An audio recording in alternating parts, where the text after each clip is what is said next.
Hey and welcome to the Movie Clubhouse podcast. I'm your host Eddie, and today we're diving right into a review for The Flash. Without any invitations to any press screenings or early previews, we are finally watched the movie and are about to give you our thoughts on it. But first, remember to subscribe and turn on notifications so you don't miss any of our newer episodes. For example, our review of Black Mirror Season 6 is dropping very soon. Without further ado, let's get into it. The official synopsis for The Flash reads as follows. Worlds collide in The Flash when Barry uses his superpowers to travel back in time in order to change the events of the past. But when his attempt to save his family inadvertently alters the future, Barry becomes trapped in reality which General Zod's return, threatening annihilation. And there are no superheroes to turn to. That is, unless Barry can coax a very different Batman out of retirement and rescue an imprisoned Kryptonian, albeit not the one he's looking for. Ultimately, to save the world that he's in and return to the future that he knows, Barry's only hope is to race for his life, but will making the ultimate sacrifice be enough to reset the universe? The Flash is a superhero film directed by Andy Muschietti. It stars Ezra Miller, Sasha Calle, Michael Keaton, Michael Shannon, and Ben Affleck, among others.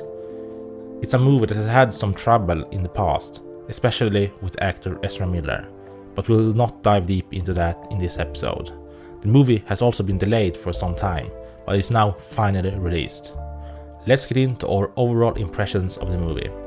We think The Flash is a great film. It's a real cameo feast, and it's a great superhero story.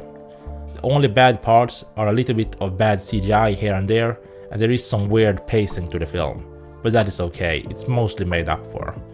We had really high expectations when going out into this film, and it's a really hyped movie, but you can say that we thoroughly enjoyed the film throughout the screening. It's not perfect, but it's a fantastic superhero film. Some of our favorite elements from the movie is the acting performances, especially the one of Ezra Miller and Sasha Calle. Michael Keaton is also great. The cinematography from the film is also fantastic. There are many beautiful shots and VFX elements. While all of them aren't that great, there is still a majority of them that are fantastic. The writing of the film is also great, mostly for the two Ezra variants. Ezra Miller does a phenomenal job playing himself 2 times. That's really cool to see. The VFX of the film is also okay. There's some bad shots, some great shots. There's a little bit of a blend mix, but it's still okay. The music and sound is nothing that we have any special comment on. It's great, but it could have been better. When it comes to the themes and messages of the film, we can say that the part of that he can't save everyone and that he can't change his past is a big part of the movie. We would say that the general theme has to do with love and destiny. The multiverse is also a big part of the movie, but that doesn't really fit into themes and message category. You would say that the general message of the movie is that he can't change his past and that he needs to move on. The movie does a really good job in conveying its theme and message. Some more highlighted scenes from the film is the one with Supergirl, the 2 Barrys, some of the cameo scenes, and some of the scenes with Michael Keaton's Batman.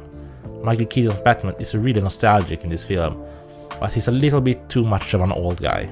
Some of the cameo scenes are just fun stuff. We can't spoil anything, but it's really fun to see. The scenes with the 2 Barry Allens are also so fun. Their chemistry is great, more than great. Supergirl is also a fantastic character that doesn't really get enough screen time. She's really badass and powerful, much similar to Superman. Some of the parts in the movie that weren't that great is some of the running scenes for The Flash. They felt a little bit plastic and not as cool as they could have been.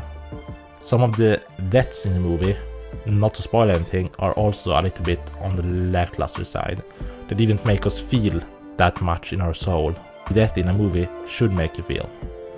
The ending of the film is also okay. It's not perfect, but it's still great. Barry Allen's mother is also a big part of this movie, and that actress does a phenomenal job in playing that role. When it comes to the analysis part, we would say that the strength of this movie has to do with Ezra Miller's performance, all the other actors' performances, the story, many fun scenes, and the cameos. Some of the weaknesses from the film is definitely the CGI, the weird pacing, some of the story decisions, that Supergirl didn't get enough screen time. Some of the Flash's running scenes are also a bit too not cool. But overall, it's a great superhero film. There's many cool shots and a lot of fun dialogue. The VFX and pacing is however a little bit annoying. It's not as good as we would hope. We would give this movie an 8.5 out of 10, and we definitely recommend you watching it so that you can get your own opinion of the film. It's however a real cameo feast, at least for the fans. It's a great superhero movie.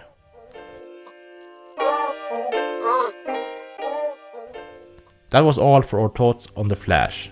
Have you seen the film yet? Let us know. Remember to subscribe and turn on notifications so you don't miss any of our newer episodes. For example, our review for the Black Mirror Season 6 drops very soon. Thank you for listening to the Movie Clubhouse podcast. See ya.